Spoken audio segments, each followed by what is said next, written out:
हंसना है कभी रोना है, खोना है कभी पाना है, किस्मत का तो यही फसाना है, किस्मत का तो यही फसाना है। आ,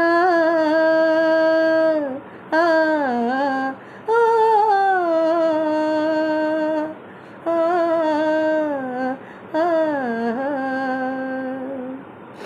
মর্নিং অক্সিজেনার্স, চলে এসলাম তোমাদের কাছে ব্ল্যাক কফি নিয়ে, অ্যান্ড অবশ্যই নাইস বিস্কিট, চিনিওয়ালা বিস্কিট। কার কার পছন্দ? আচ্ছা, আমার দাঁত যদি হলুদ লাগে তো প্লিজ ডোন্ট থিঙ্ক যে আমি ব্রাশ করিনি। অ্যাকচুয়ালি আমি যেটা ভোরবেলায় খাই সেটা ভোরবেলায় খাওয়া পড়েনি। কাঁচা হলুদ, কাঁচা হলুদটা খুব ভালো স্বাস্থ্যের পক্ষে, কিডনির পক্ষে। যেহেতু আমি ডায়াবেটিক, তো সেক্ষেত্রে কিডনিটাকে ঠিক রাখার জন্যে আমি এবং ইভেন ব্লাড পিউরিফাই করে, ইউ নো ওয়েল। তো ওটার জন্য আমি কাঁচা হলুদটা খাই। হ্যাঁ, অবশ্যই মাঝে মধ্যে একটু বন্ধ যায় যখন কাঁচা হলুদ কিনতে পারি না ইন দ্য সেন্স মানে ভুলে যখন যাই। আদারওয়াইজ ডেলি আমার কাঁচা হলুদটা আমার সকালবেলায় থাকে, কাঁচা হলুদ আর রসুন। তো যাই হোক, চলো বিস্কিটটা বার করি আর বলি ইয়েস, हंसना है कभी रोना है, खोना है कभी पाना है, किस्मत का तो यही फसाना है। অফকোর্স, তো আমার ক্ষেত্রে এটা অ্যাপ্লিকেবল, কিন্তু not in the long run. তো কারণ কন্টিনিউয়াস যদি দেখা যায় আমার লাইফে, আমি এখনও পর্যন্ত এই 50 বছর বয়সে শুধু মানে কষ্ট, দুঃখ আর চোখের জল ফেলেছি। হ্যাপিনেসটা বা আনন্দটা খুবই ক্ষণিকের, মানে for the time being, long রানে নয়। তো এটা কেন এই গানটা গাইলাম অ্যাকচুয়ালি, ইয়েস, আমার খুব হঠাৎ করে আজকে যখন মেয়ের লাঞ্চ বক্সটা প্রিপেয়ার করছি, ওই প্রিপেয়ার করতে করতে না আমার এক ছোটোবেলার একটা ঘটনা মনে পড়ে গেল। খুব ছোটোবেলা না, মোটামুটি তখন ক্লাস 8টা কমপ্লিট করে আমি 9-এ, আমি তো 9-এর কয়েকটা মাস গেছি স্কুলে, তারপরে আমার স্কুলটা আমাকে ড্রপ করতে হয়। তো তখন আমাদের স্কুলের প্রিন্সিপাল ছিল সিস্টার জেরাল্ডিন। যারা সেই সময়ের যারা আছো বা যদি তোমরা থেকে থাকো বা যদি আমার ভিডিওটা দেখো মানে শোনো, তাহলে তোমরা জানবে ওই 1988-89-এ প্রিন্সিপাল ছিল সিস্টার জেরাল্ডিন। খুব সুন্দর দেখতে ছিল, পুরো একদম দুর্ধর্ষ ফর্সা লাল গালগুলো। তো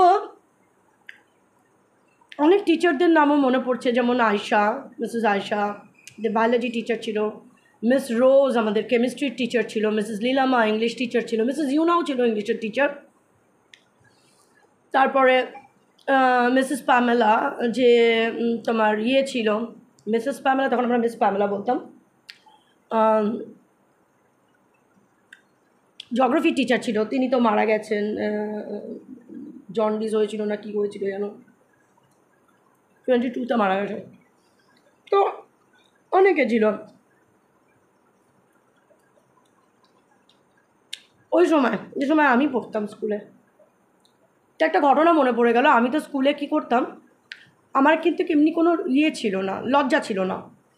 অবশ্য তখন যদি এখন হতো তাহলে হয়তো লজ্জা পেতাম যে আমার বাবার অবস্থা খারাপ, বা আমি ওই সমস্ত পয়সাওয়ালা চিলড্রেনদের মধ্যে, মানে বন্ধুদের মধ্যে আমি নিজেকে কীভাবে খাপ খাওয়াবো, এটা এখন হলে হয়তো ব্যাপারটা চিন্তা করতাম, কিন্তু সেই সময় কিন্তু আমি এই ব্যাপারটা মাথায় রাখতাম না, মানে মাথায় ছিল না। আমি অল টাইম গিয়েও যে স্কুলে গিয়ে আমার বাবা অ্যাফোর্ড করতে পারবে না বা কোনো কারণে হয়তো কিছু কন্ট্রিবিউট করার হতো, আমি সোজা উঠে দাঁড়িয়ে my father won't be able to afford, আমার কোনো লজ্জা ছিল না তাতে। কিন্তু একটা জিনিস, তখন কিন্তু আমাদের বন্ধুগুলো বা ক্লাসমেটগুলো কিন্তু এই রকম মানে এখন যে ব্যাপারগুলো এই বয়স্ক বয়স্ক মহিলাদের মধ্যে দেখছি, তোর এটা নেই, তোর এটা নেই, আমাদের এটা আছে, আমাদের অকাত আছে, ওই এই ব্যাপারটা ছিল না, বা হাসাহাসি করার না, আমি কোনো দিন ফিল করিনি। যাই হোক, ইভেন আমি যে অনেক মাস বিনা ফিজে পড়েছি, সেটা অন্য স্কুল হলে হয়তো অ্যালাউ করতো না। এটা আমাদের অক্সিলিয়াম বলেই হয়তো অ্যালাউ করতে পেরেছিল। But sister Geraldine was really by heart, my god, ওকে ভুলতে পারবো না। আর দেখা হয়নি ওনার সাথে আমার কোনো দিনই। উনি আমার বাড়িতে পর্যন্ত এসেছিলেন। তখন তো এরকম বিল্ডিং ছিল না, একতলা বাড়ি ছিল আমাদের, অ্যাসবেস্টস শেড। উনি আমাদের বাড়িতে, কারণ আমাদের বাড়িটা একদম অক্সিলিয়াম স্কুলের ব্যাক সাইডে। সিস্টার জেরাল্ডিন এসছেন যেদিনকে বিকেলবেলা 4:30-র সময়, আসলে কদিন আমি স্কুলে যাচ্ছিলাম না। উনি এত ভালো ছিলেন। কেউ যদি আমার সময় কেউ যদি থেকে থাকো, প্লিজ একটু আমাকে ইয়ে করো, কমেন্ট করো অ্যাবাউট সিস্টার জেরাল্ডিন। উনি এসেছিলেন, আমার মনে আছে, আমার বাবা ওই সময়, আমার বাবা বেরিয়ে ওনার জন্য রসগোল্লা এনেছিল। উনি রসগোল্লা ভার করেই, উনি ভারের মানে প্লেটে সার্ভ করতে হয়নি, উনি ক্যারি করে নিয়ে গেছিলেন। মানে আমি ভুলবো না এগুলো। যাই হোক, এনিওয়েজ, যেটা বলার জন্যে, লাঞ্চ বক্স প্রিপেয়ার করতে করতে মনে পড়ছিল এগুলো। তো আমাদের এক্সকারশনে নিয়ে যাওয়া হয়।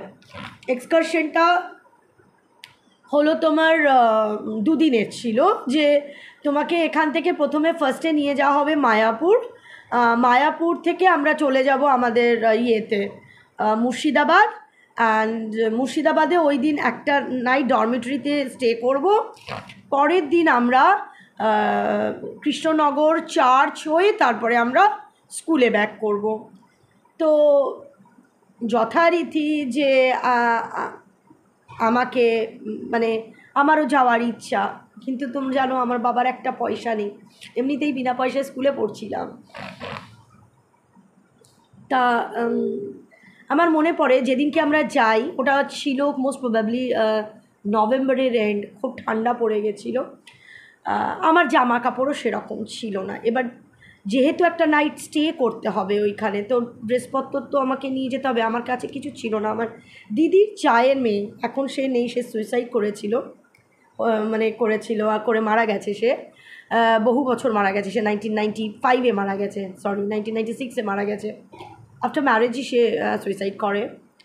তো ওর প্রচুর ড্রেস ছিল, আর ওর ড্রেসগুলো আমার ভালোও লাগতো, চুড়িদারগুলো খুব সুন্দর ছিল। তো দিদিকে বলে ওর কাছ থেকে দিদি আমাকে 2টো চুড়িদার, আর রাতে কি পরবো আসলে আমার এই কনসেপ্টটা ছিল না। মানে বড়লোকদের যে সমস্ত মানে ইয়েটা ছিল, মানে রাতে নাইট স্যুট বলতে কি বোঝাচ্ছে, মানে ধরো একটা তোমার ট্রাউজার বা ট্র্যাক প্যান্ট, ওপরে একটা সুন্দর একটা টপ, বা একটা ফুল স্লিভ ইয়ে কাপড়েরই, উলেন কাপড়ের সুন্দর একটা জ্যাকেট। হ্যাঁ, তো এগুলো আমার কনসেপ্ট ছিল না।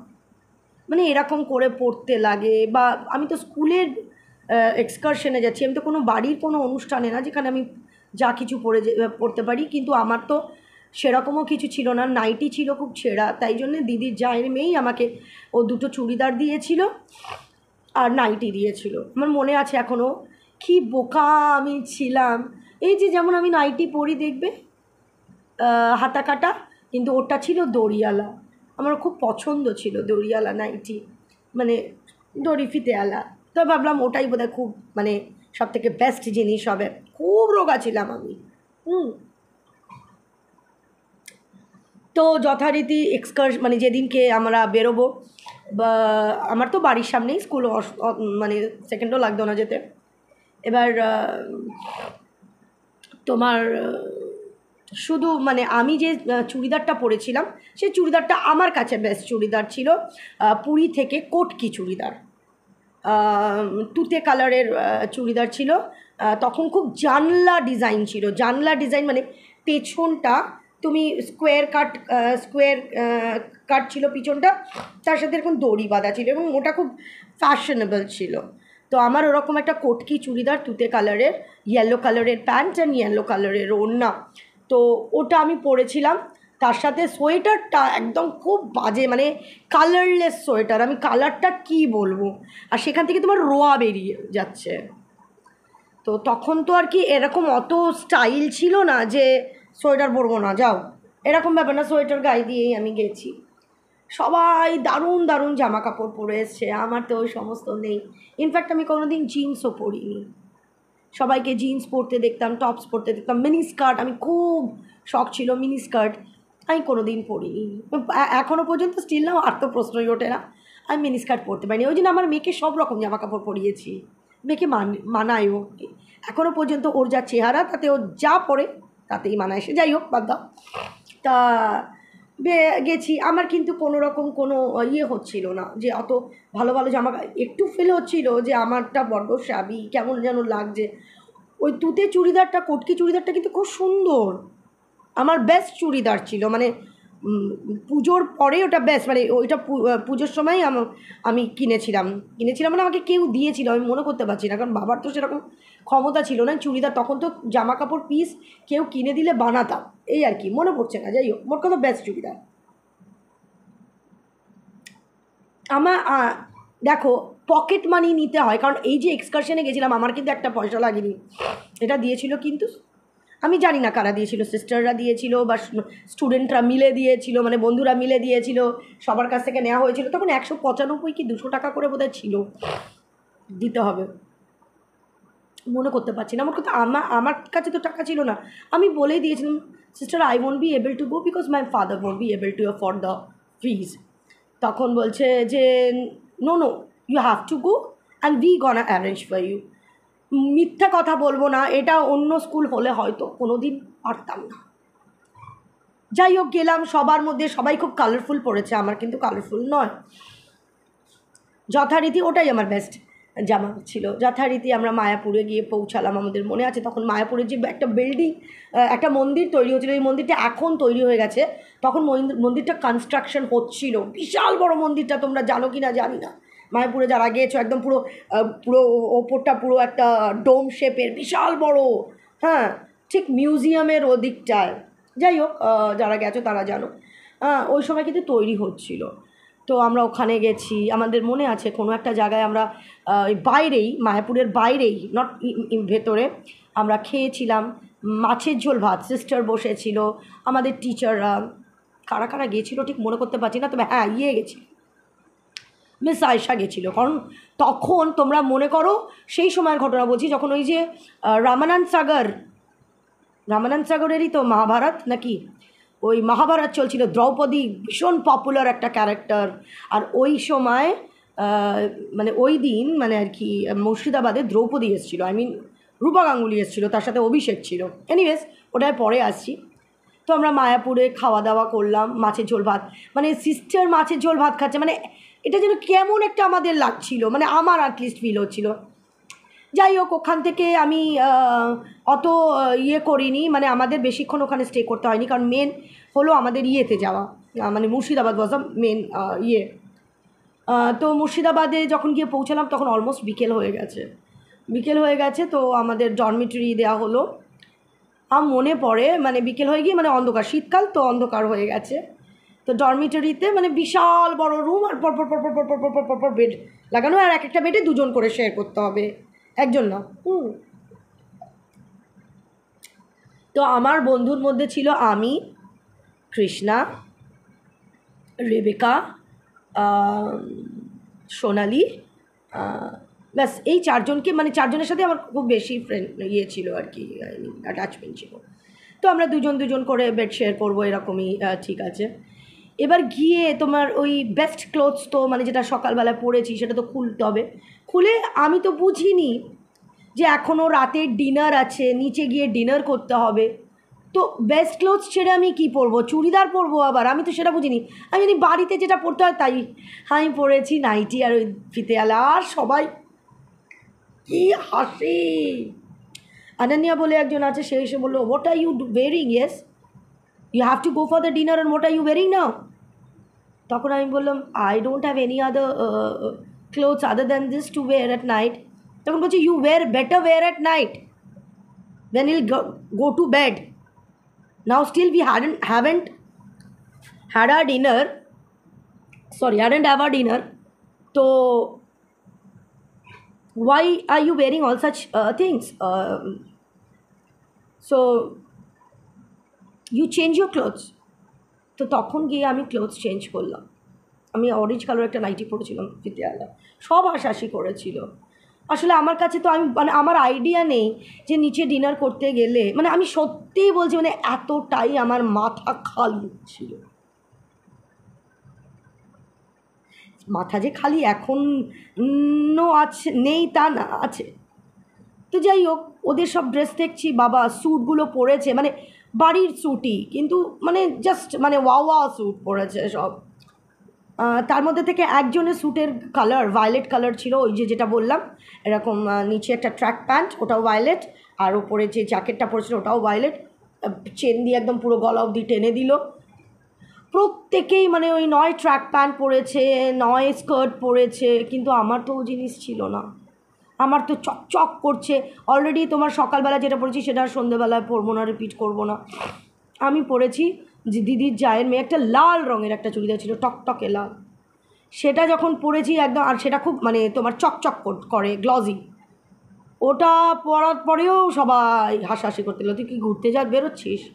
না, আমার কাছে তো আর জামা কাপড় নেই। এগুলো আমার এখন মনে পড়ছে জানো, আজকে আমার মেয়ের ভর্তি জামা কাপড়, আমার আলমারিতে জায়গা হয় না, আমি চেয়ারে রেখে দিই, এদিক ওদিক সেদিক কত জামা কাপড় মেয়ের, এবং এক্সেক বার্কার জামা কাপড়, একটা জামা হয়তো হার্ডলি সেকেন্ড টাইম রিপিট করেছে। আমার সত্যি কান্না পায় যে আমি কী ছিলাম, এখনও তাই রয়েছি গো। বুঝিনি যে বুঝিও না, কিন্তু তখনকার দিনে বন্ধুরা কিন্তু এত খারাপ ছিল না যেটা আমি এখন দেখছি। যাই হোক, যথারীতি ওই রকম বাজনদারের জামা, এখন বাজনদারের জামা এই কারণে বললাম কারণ রেবেকা বললো একদম পুরো তুই বাজনদারের জামা পরেছিস। বাজনদার মানে ব্যান্ড পার্টি যেরকম চকমক করে, কী করবো, আমি তো আর জামা কাপড় সত্যিই আমার ছিল না, তো আমি কী করবো। আর আমার এই সেন্সটাও ছিল না যে নাইটি কেন পরছি, আমাকে তো ডিনার করতে যেতে হবে। যাই হোক, এনিওয়েজ ওরকম বাজনদারের জামা পরেই আমি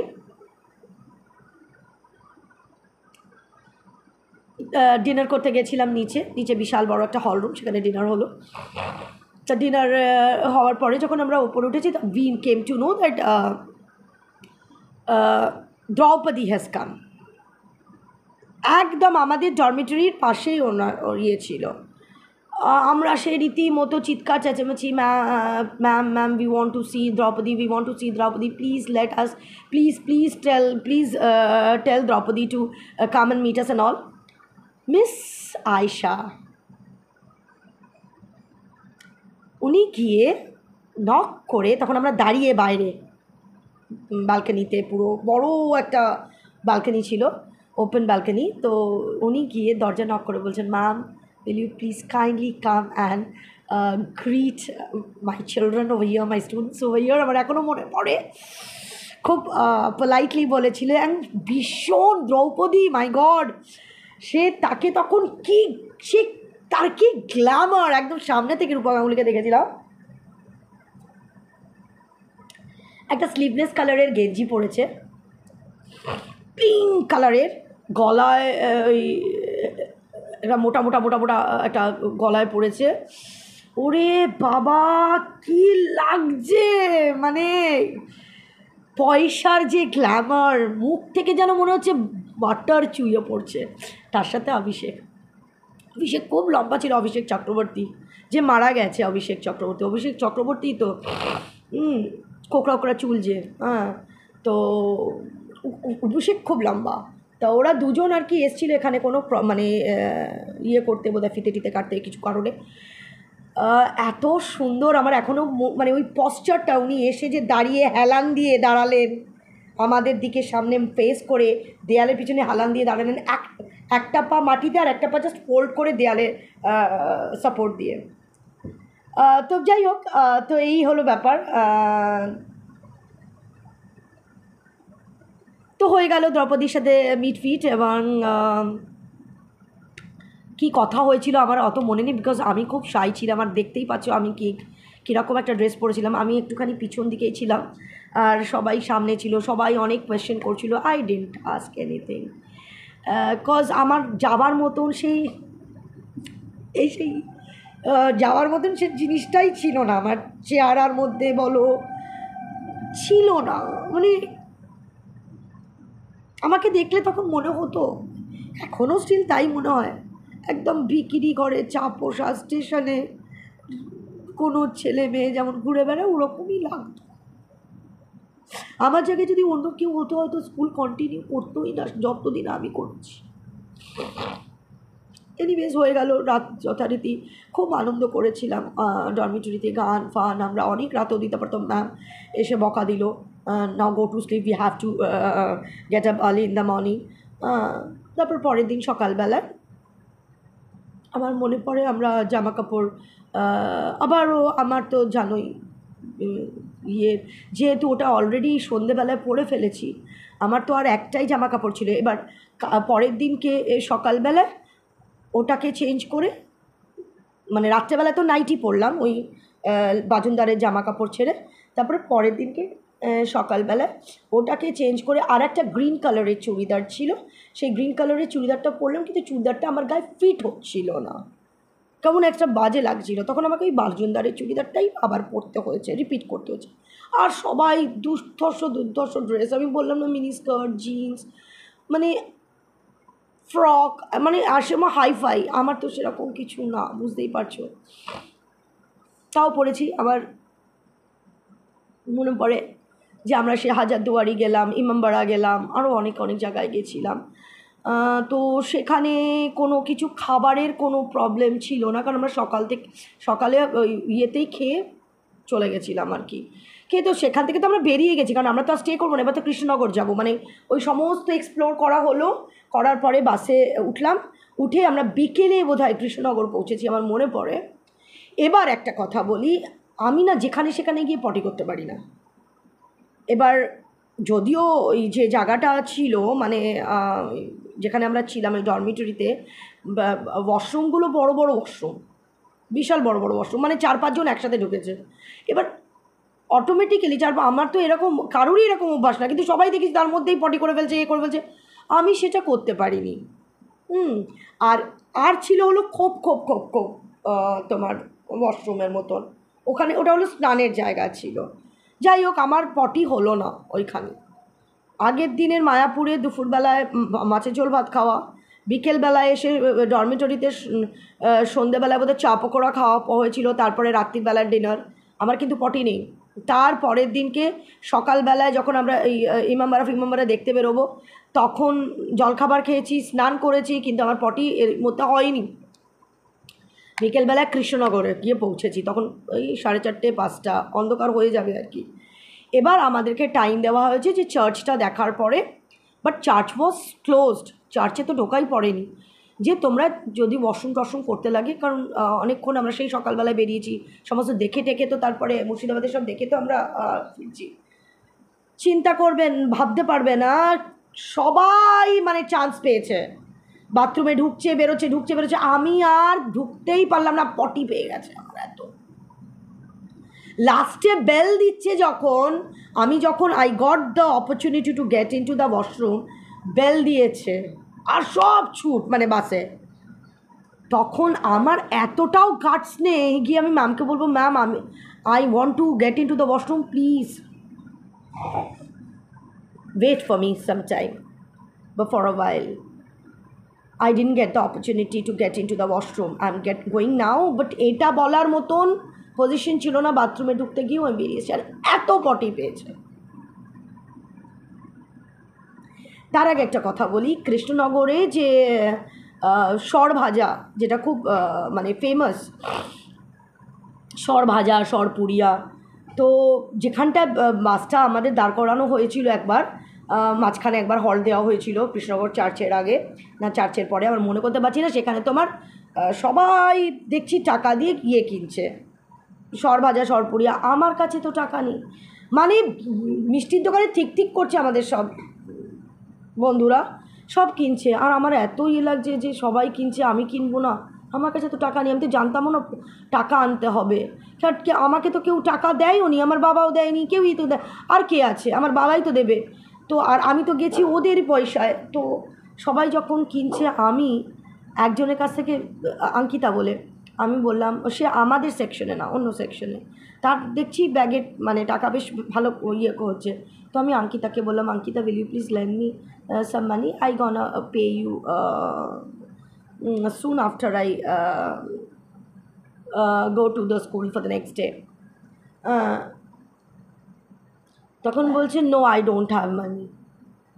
আমার খুব খারাপ লেগেছিল, মুখের ওপর না করেছিল। আমারই বরঞ্চ উচিত ছিল না ওর কাছ থেকে পয়সা লেন করা, বড় করা, লেন বলছি বড় করা।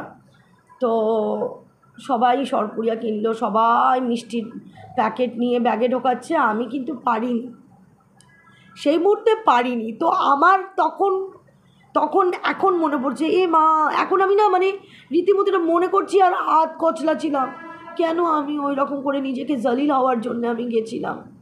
আমি যদি না যেতাম সিস্টার তো খুব জোর করতো না। বা কেন সবাই যখন সরভাজা কিনছে আমি ওখানে দাঁড়িয়েছিলাম, বা কেনই বা কারো কাছ থেকে টাকা ধার করবো, কেন আমায় দেবে সে টাকা? অথচ সে কিন্তু টাকা ধার দিয়েছে কাউকে। ওরে আমি দেখেই তো গেছি, সে যাকে ধার দিয়েছে সে তার নিজের বন্ধু, আর আমার সেকশনে সে ছিল না। যাই হোক, যার কাছ থেকে ধার করতে গেছিলাম আমার সেকশনে কেউ ছিল না। কিন্তু ব্যাপারটা হয়েছে ওকে দিচ্ছে তাই ভাবলাম আমাকেও হয়তো দেবে। আই হ্যাড নো আইডিয়া যে আমাকে পুরো টোটালি ও না বলে দেবে। অ্যান্ড এখন আমি বসে যখন মানে আজকে লাঞ্চ বক্স প্রিপেয়ার করছি আর চিন্তা করছি, আমি এখন হাত কচলাচ্ছি, কেন পড়েছিলাম, নিজে থেকে যেচে জালিল হয়েছি। স্টিল নাও কিন্তু আজকে আমি এই জায়গায় বসে, আজকে আমি যেচে পড়ে সবার কাছে জালিল হই। আমার কাছে মানুষ আসে, দিদি দিদি করে, করার পরে তাদের কি মনে হয়, তারা আমাকে নিয়ে কেরিকেচার শুরু করে দেয় এবং কন্টিনিউয়াসলি করে যাচ্ছে। এইগুলো মনে পড়ছে। যাই হোক, সেটা তো নিজে মানে আর কি করবো, এটা আমার কপাল, জালিল হওয়াটা আমার কপাল, কিছু করার নেই এটা। যাই হোক, এটাই বলার। তারপরে না আর আমি আর মানে বাসে উঠেছি, ওয়াশরুমেও যেতে পারিনি। শীতকালের সন্ধেবেলা ঠান্ডা, তখন তো এত সবাই এক্সস্টেড, কোনো গান ফান না, সব ঘুমোচ্ছে বাসের মধ্যে, কিন্তু আমি জেগে দরদরিয়ে ঘামছি, আমার পটি পেয়েছে, সাংঘাতিক রকমভাবে পটি পেয়েছে। আমি না বলতে পারছি না কিছু। আরে বললে কি হতো, কোনো একটা জায়গায় তো বাসটাকে দাঁড় করাতো, ম্যাম কি দাঁড় করাতো না, ম্যাম কি বকা দিত? বা আমি কেন ম্যামকে যখন বেল দিচ্ছিল তখন ম্যামকে গিয়ে বলিনি, ম্যাম আমাকে কিছুক্ষণ আর ওয়েট করো, ma'am please do wait for me. I didn't get the opportunity to get into the washroom. Now I will go. আমি বললে কি ম্যাম ওয়েট করতো না? কেন বলিনি? বা কেনই বা লোকের কাছে আমি টাকা ধার করতে গেছিলাম, চাইলাম টাকা, আমাকে কে টাকা দেবে? বা আমার কেন মনে হয়নি এখানে কেন আসবো এদের মধ্যে, আমার তো ড্রেসপত্র নেই। আমার দিদি জায়ের মেয়ের ড্রেস ভাড়া করে গেছিলাম, আমি ভাড়া না, নিয়ে গেছিলাম। সেখানে আমাকে কি শুনতে হয়েছে, তার ড্রেসটা পরেছি সেমনি, ওরা সেইভাবে না, জাস্ট ইয়ার কি বেরে বাজনদারের ড্রেস, নাইটি পরেছি, বলেছে why are you wearing this dress now, are you going to bed now? No না, you have to go for dinner, so change your clothes now. কেন আমার এগুলো মনে হয়নি? সত্যি কথা তো, আমি তো নিচে ডিনার করতে যাবো, তখন কি আমি দড়িয়ালা নাইটি পরে যাবো? আর অতগুলো বড়লোক বন্ধুদের মধ্যে আমি একেবারেই কিন্তু খাই না, কিন্তু কেন চলে গেছিলাম? কেনই বা স্কুলে আমি সবসময় আমি আমার গরিবিটা তুলে ধরেছিলাম? যদিও আমি জানি আমার স্কুলে কেউ আমাকে নিয়ে এই নিয়ে কিন্তু কোনো দিন, এইগুলো খুব বলতে হবে, এইগুলো খুব ছিল আমাদের স্কুলের। আর তখনকার দিনের মানসিকতা আর এখনকার দিনের মানসিকতার মধ্যে হেভেন অ্যান্ড হেল ডিফারেন্স। এখন লোকে এটা নিয়ে খিল্লি করে, কিন্তু ওই সময় আমাকে নিয়ে কেউ খিল্লি করেনি।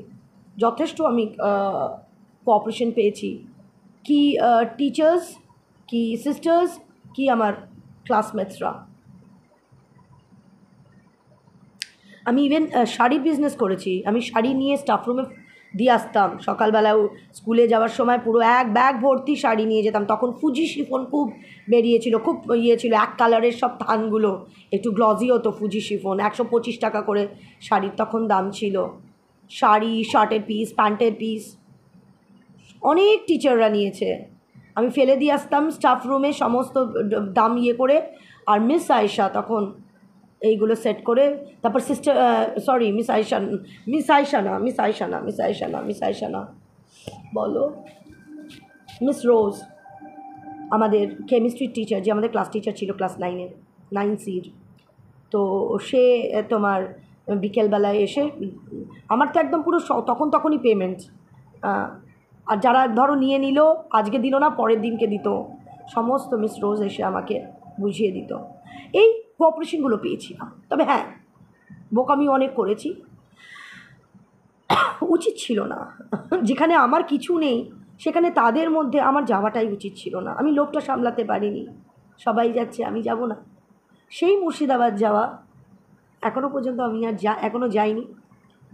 যাব খুব শিগগিরই, আমার খুব ইচ্ছা। আমি মেয়েকে বলেওছি, বাবু মুর্শিদাবাদ চল, খুব ভালো লাগবে। তো